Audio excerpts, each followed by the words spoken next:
Salut! Aujourd'hui, je te fais une petite présentation sur comment perdre 20 livres en 6 mois, garanti. OK? Maintenant, les variables elles-mêmes, que ce soit 20 livres en 3 mois, non, pas 3 mois, 10 livres en 6 mois ou 20 livres en un an, peu importe le nombre de livres sur le temps, c'est moins important, en fait, dans le sens où ça va fonctionner de toute façon. La variable, la troisième variable, au-delà de c'est quoi l'objectif, en combien de temps, c'est disons, la difficulté au quotidien de cette intervention-là, dans le sens où, naturellement, plus l'objectif va être élevé puis que le temps va être petit, plus ça va être difficile. Okay? Fait un 20 livres en 6 mois, ça se fait très bien. Ce n'est pas particulier, c'est du travail. Pas concentrer, puis ça, il y a des choses à faire. Donc, ce n'est pas particulièrement difficile sur une base quotidienne. Okay? Maintenant, avertissement, ça marche tout le temps si tu le fais. Il y a des gens pour qui ce n'est pas, moi je veux dire, que l'approche de le faire comme ça les intéresse pas ou ça leur convient pas. Ça, c'est correct. Donc, si tu fais, n'importe qui fait ce que je vais démontrer va obtenir le résultat. Point, parce que ça s'appuie sur les principes de base de la physique.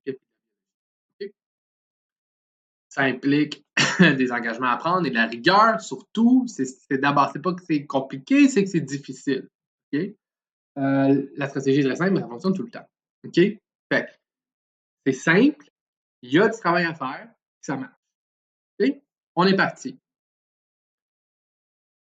On est parti. OK. Le principe, juste un peu d'explication. Le principe derrière, c'est ce qu'on appelle le déficit calorique. C'est le principe sous-jacent de toutes les formes de perte ou de prise de poids. C'est-à-dire pour prendre du poids, que tu prennes du gras ou du muscle, tu dois être en surplus calorique. Si tu veux perdre du gras, tu dois être en déficit calorique. C'est la seule et unique manière de pouvoir obtenir un résultat mesurable. En fait, la seule manière d'avoir un résultat mesurable, c'est de mesurer les variables. C'est-à-dire, si on imagine le corps humain en tant que système biologique, si on essaie d'obtenir une valeur numérique, c'est-à-dire le poids dans ce cas-ci, le gras, peu importe, on essaie d'obtenir un résultat mesurable tangible. Ça, c'est comme un extrant. Il faut mesurer les intrants. Sinon, on fait juste comme jouer au dard dans le noir. Okay? Naturellement, si je veux avoir si je mesure mon objectif et que je ne mesure pas ce que je fais pour obtenir l'objectif, ça ne marche pas. Mais ça marche pas. Ça peut marcher. Tu peux avoir la bonne direction, tu sais. Sauf que si tu es disons, si tu es en forêt, c'est mieux d'avoir, je sais pas, comme un GPS qu'une boussole. Fait que là, de juste te dire, je vais mieux manger, là, je me concentre sur mieux manger. Ça pourrait marcher. C'est plus comme une boussole versus si tu as un GPS, tu risques de te rendre à la destination plus vite. OK? Simplement ça, le principe. OK?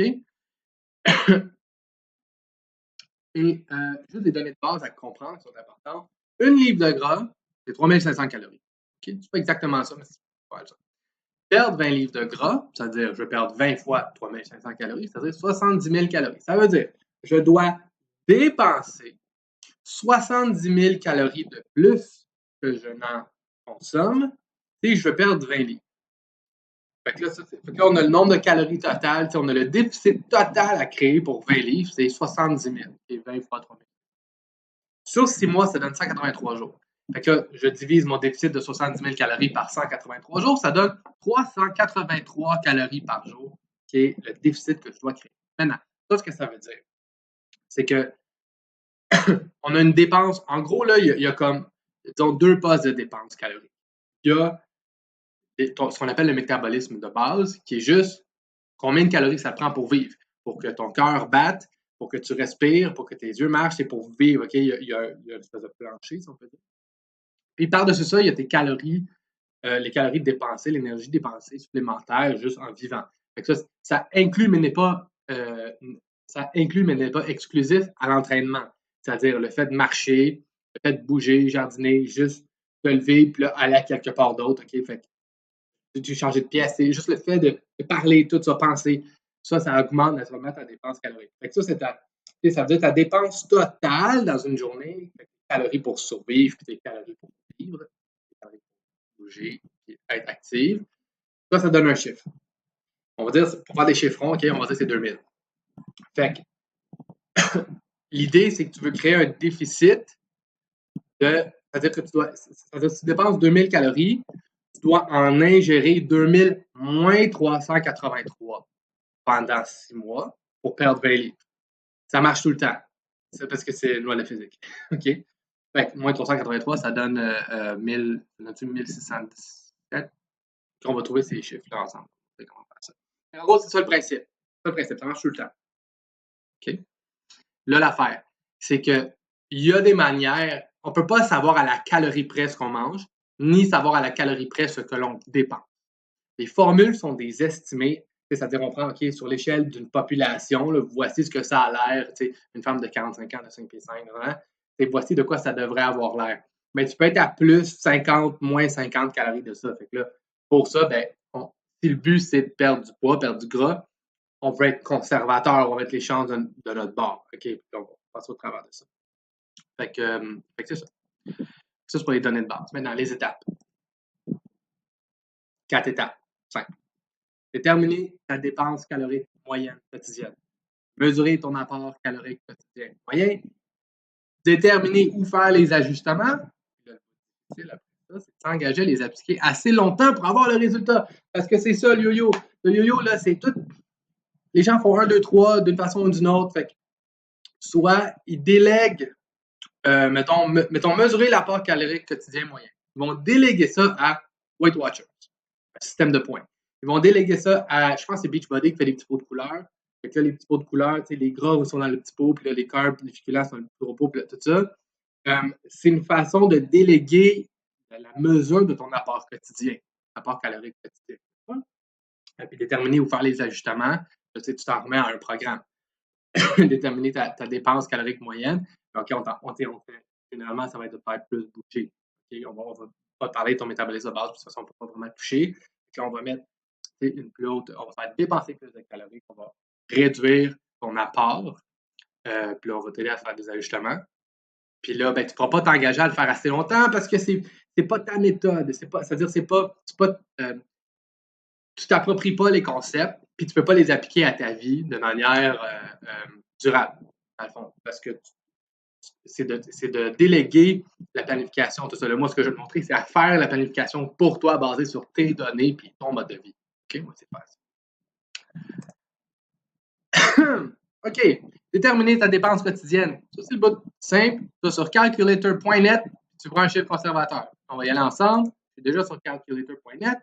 Tu vas ici, tu vas à Calorie Calculator. Je ne suis pas sûr si le site peut être en français, mais de toute façon, c'est pas très difficile.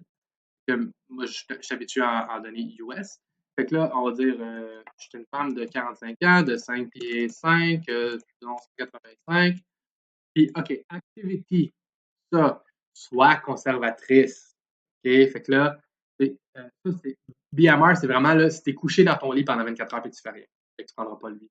Sedentary, c'est-à-dire je fais peu ou pas d'exercice. Light, je fais de l'exercice 1 à 3 fois semaine. Moderate, fait que si tu t'entraînes 2-3 fois semaine, là, c'est un truc, mais sédentaire. Si tu t'entraînes juste une couple de fois par semaine, pas trop intensément, mais sédentaire. Parce que ça va te donner un chiffre plus bas, probablement, que ton vrai chiffre. C'est-à-dire que ta vraie, que le bon estimé. Ce qui arrive, par exemple, c'est que si tu ne te laisses pas ce buffer-là, ben là, c'est que c'est plus facile psychologiquement d'augmenter ton apport, d'avoir un plus gros budget calorique plus tard, si tu te rends compte que finalement ça ne marche pas, que le contraire. Que de mettre plus actif que tu l'es réellement. N'oublie pas, parce que ça, c'est présumant que toutes tes semaines sont pareilles. Sauf que si tes semaines ne sont pas toutes pareilles, parce que là, OK, il est malade, tu ne t'entraînes pas pendant 10 jours, que toi, tu continues d'utiliser le calcul d'apport calorique de quand tu t'entraînes 3-4 fois, c'est foutu. Okay? Fait qu'il faut toujours. Je préfère être prudent. On fait cet exercice avec nos clients. On préfère être prudent, puis là, de donner un apport plus bas, l'augmenter au besoin, ou si on peut, que de faire le contraire. C'est plus dur, c'est plus agréable de dire, je peux manger plus que, moi, je mange moins. Okay? Fait qu'on va dire, sédentaire. Ça, tu y touches pas. Non, c'est pas vrai. Tu fais celle-là. Reverse. Ça, tu peux la laisser faire. OK? Dans le cadre de ce qu'on fait ici. Il faudrait que ton pourcentage de gras soit relativement bas pour que ça vaille la peine d'être fait. Puis, de toute façon, on ne peut pas vraiment avoir un bon chiffre. Fait que, comme ça va être diffusé à probablement des milliers de personnes. Tu prends celle-là, calculate. Voilà. Fait que là, si je veux perdre, ça c'est 1 livre par semaine, ça c'est 2 livres par semaine, une demi-livre par semaine, ou maintenir mon poids. Fait que, ça c'est ton apport. C'est tout. Fait que ça c'est ton chiffre. On dit 1850. Puis là, encore une fois, dans une optique d'être conservateur, tu peux dire 1800, mettons. C'est juste pour, tu t'arrondis un peu la baisse pour être certain. Puis là, fait que ça, c'est ta dépense calorique moyenne au quotidien. Là, ici, ce que ça te dit, c'est si je veux perdre. Ok, ouais, c'est ça. Fait que là, le zigzag. Zigzag, ça veut dire, on aime le suggérer à client. Pour te laisser plus de buffer la fin de semaine, ben, tu as un apport calorique un peu plus bas durant la semaine pour te laisser du lousse la fin de semaine. Comme tu peux voir aussi mild, là, ça veut dire léger. Fait que c'est une demi-livre par semaine. C'est 1005 la fin de semaine, plus tu perds 1002 ici la semaine. Sauf que, pour comprendre, OK, fait que là, moi, je suis pas en train de dire de faire ça, c'est juste pour montrer que ça existe. Puis après ça, pourquoi je te dis d'aller sur Calorie Calculator puis pas de prendre, mettons, les chiffres que vont te donner MyFitnessPal ou Lose It ou Fatigue Fit, quelle app qui fait ça, là, de journal alimentaire. C'est que des fois, c'est pas clair quelle formule ils utilisent. Fait que c'est juste pour avoir une donnée, dans le fond, c'est même pas tant important. Si ça donnait, parce que de toute façon, les variations dans les différentes formules, c'est que ça donnerait 1750 ou 1850. C'est pas, ça passe pas du double au simple. Et de toute façon, c'est comme des moyennes populationnelles. Fait que ça se peut que toi, ta vraie dépense soit beaucoup plus basse ou beaucoup plus élevée que ça. Ben, pas beaucoup plus basse, beaucoup plus élevée. Ça pourrait être plus moins 50, plus moins 50. Okay? Fait que c'est juste, faut que tu partes d'à quelque part pour ça faire les ajustements nécessaires. Fait que, tout comme un budget financier, là, ça te prend une espèce de OK, voici l'état de la situation.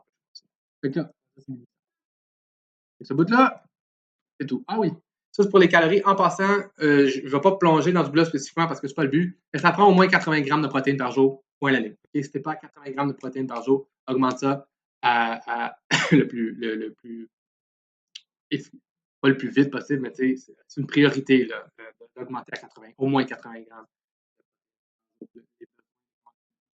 Je l'ai dans des films.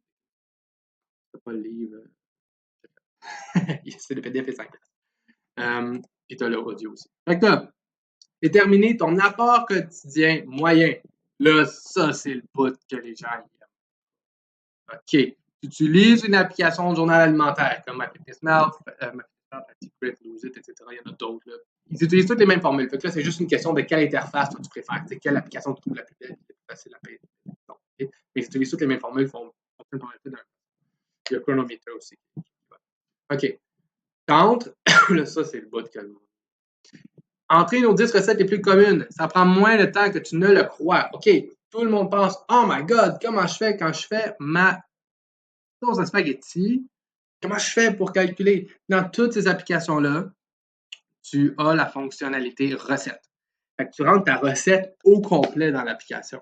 Fait que là, mettons, là, quand tu fais ta lasagne, whatever, OK, il y a la boîte de pâtes, c'est ça, puis la sauce, je mets tant de ça. Fait que oui, puis inquiétez-vous pas, chez nous aussi, c'est parce qu'on a fait ça, j'ai fait ça personnellement très, très longtemps. Fait que là, on est capable d'estimer à l'œil. Mais il y a un temps où on l'a fait, on a rentré toutes les affaires, toutes les recettes, les quantités précises, on a tout mesuré.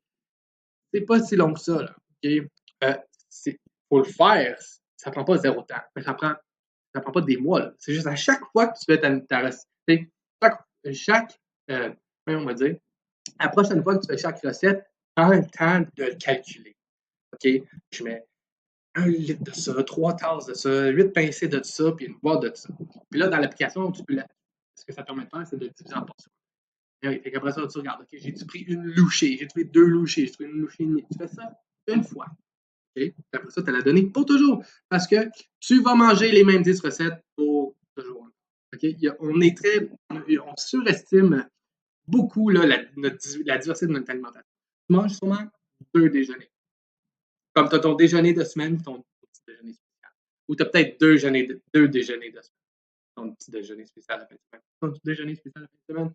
Tes crêpes, tu peux le mesurer, c'est pas dur. Tu le sais même déjà peut-être intuitivement. Il faut juste que tu le fasses. C'est juste de le faire. Tes 10 recettes, tu peux faire ça en moins qu'une semaine. Tu prends là, 15 minutes par jour pour dire ah oui, il y a ma recette de ci et de ça là, que j'aime bien faire. Tu le fais. En 15 minutes par recette. Après ça, tu l'as pour toujours, ça ne disparaît pas. Puis là, tu n'as plus besoin de te poser la question. OK. Puis là, fait que là, ça, c'est pour mesurer ton apport là. C'est pour faire état de la situation. On ne change rien là. C'est juste, OK, ça, c'est ma dépense moyenne quotidienne. On va trouver le calcul. Puis voici mon apport quotidien moyen sur les choses que je sais que je mange. Là, pour ça, il y a les restaurants, puis là, il y a l'alcool, tout ça. Ça les sorties, puis les choses qui ne sont pas prévues, mais qu'on fait quand même relativement souvent. Tu utilises l'application aussi longtemps qu'il le faut pour être capable d'estimer à l'œil la valeur. Ça, c'est aussi beaucoup moins long que tu penses. Parce qu'on mange toujours les mêmes choses. Fait que là, même dans le cas qui est d'alcool, tu bois sûrement tout le temps la même affaire. Ou les trois mêmes affaires. Tes affaires préférées. Ça. C'est combien une Corona? Je connais pas ça. C'est combien une coupe de vin de mon vin-là que j'aime boire? C'est combien un rum and coke? C'est de ça. Calcule-le, tu vas le savoir. Après ça, faut que tu l'utilises, OK? C'est juste pour avoir, ah, OK, je fais ça. Ah, il y a ça qui est too much. Ah, ouais, c'est tant que ça, une cuillère de beurre de peanut, tout ça. C'est à ça que ça sert. C'est pas une notion de privation, c'est pour regagner ta liberté, en fait, d'une certaine façon. Parce que tu sais ce que tu fais et tu peux prendre des décisions éclairées. OK? Oui, je suis un peu passionné par ça. Je reçois beaucoup de résistance quand je parle de ça. Parce que souvent, les gens pensent qu'on fait la promotion de compter chaque calorie dans le but de « Ah, t'as pas le droit de ça ». C'est pas ça. C'est parce que sinon, tu sais pas qu'est-ce que tu fais. Fait que si tu sais pas qu'est-ce que tu fais, tu n'auras pas de résultat. Tu vas avoir une boussole qui marche mal, puis tu es perdu dans le bois, tu essaies de trouver ton chemin. Prends un GPS. Okay, au début, il faut que tu le configures, puis après ça, ça va super bien. OK. Quand tu es sorti, quand tu ne peux pas savoir précisément il y a quoi. En passant, les restaurants, surtout les fast-foods, sont obligés de mettre toutes les valeurs nutritionnelles de leur repas. Fait que ça, chez Tim, les fast-foods, tout disponible sur leur site. Les informations nutritionnelles de leurs produits. Puis là, si tu vas, je sais pas, à une affaire un peu plus où tu le trouverais pas, ou c'est sur le fly, puis tu n'y as pas pensé. Voilà. Justement, si tu fais l'exercice, tu vas venir à comprendre, ah, OK, ça, ouais, ça, c'est ça. 1000 calories, d'habitude, pour souper, je mange 700. Le buffer, là, c'est pas compliqué. Tu le crées avant, puis après. Voulant dire, ben, si tu sais la veille que tu t'en vas au restaurant, fais juste, tu prends pas de dessert vendredi soir si tu sais que samedi, tu y vas. Tu sais, tu vas en prendre un, ou tu vas aller à quelque part où c'est plus copieux. Puis durant la journée, si tu sais que samedi soir, tu t'en vas à un barbecue, tu vas peut-être boire un peu d'alcool, ben, mange pas des crêpes avec une tonne de sirop d'érable dessus le matin. C'est juste ça, là, c'est le gros bon sens qui est appliqué à ce moment-là, parce que de toute façon, plus, moins 100 calories, c'est pas ça qui va faire la différence. C'est plus si tu cumules les 200 et 300 calories. Ça. Surtout l'été. Si c'est la moitié de ta semaine de barbecue, chips, t'as plus de jeu, tu vas prendre du poids. Fait que, puis le lendemain, tu sais, bon, ben, hier, je suis allé à telle place, j'ai fait telle affaire, j'ai bu, j'ai mangé telle chose. Pas de crêpes aujourd'hui, pas de dessert aujourd'hui. Une salade au lieu d'un spaghetti. C'est juste ça. Puis là, tu vas venir avec le temps à savoir comment faire c'est quoi tes options, mettons tes soupers à 600 versus tes soupers à 400 calories. Que les deux se trouvent aussi satisfaisants, que les deux sont aussi nourrissants, c'est juste qu'il y en a que 200 calories. OK, je vais prendre mieux au lieu de l'autre. Avec ça, c'est déterminer ton apport quotidien moyen. Là, déterminer où faire les ajustements. Fait que là, si tu veux perdre, parce que ici, là, le 20 livres en 6 mois, puis là, tu crées un déficit de 383 calories en moyenne par jour. Fait que, une journée, ça peut être 283, puis le lendemain, ça peut être 483. C'est une moyenne. Fait que faut que tu crées un déficit de 70 000 calories divisé en combien? Juste pour donner une idée.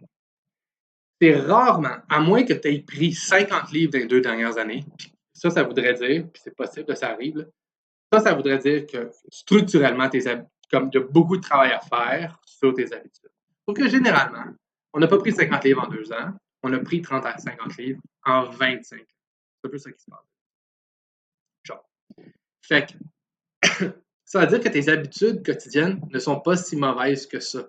C'est juste tu débordes un peu trop pendant trop longtemps. Et là, ça crée le cumul de poids que tu peux perdre. Dans la 6 mois, tu peux faire quand même vite. Juste une petite liste de micros ajustements que tu peux faire qui peuvent t'aider à atteindre ton objectif. Okay? Fait que si tu marches 1000 pas, c'est 30 à 40 calories. OK? Fait que là, si tu regardes, là, tu marches, tu as le dé, sinon ton sel, ou tu peux juste acheter un podomètre, je sais pas, 10$. Okay? 1000 pas, c'est 30 à 40 calories.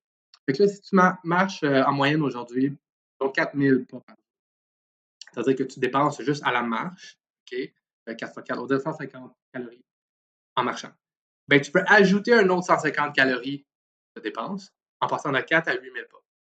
C'est pas si long que ça. Ça prend, c'est hors de grandeur. Ça dépend de ta grandeur parce que plus tu es grand, moins tu fais de pas pour une même distance. Okay? Fait que là, bon, ça dépend de ta grandeur et de la vitesse avec laquelle tu marches. En gros, l'ordre de grandeur, moi, je me suis 5 pieds 10.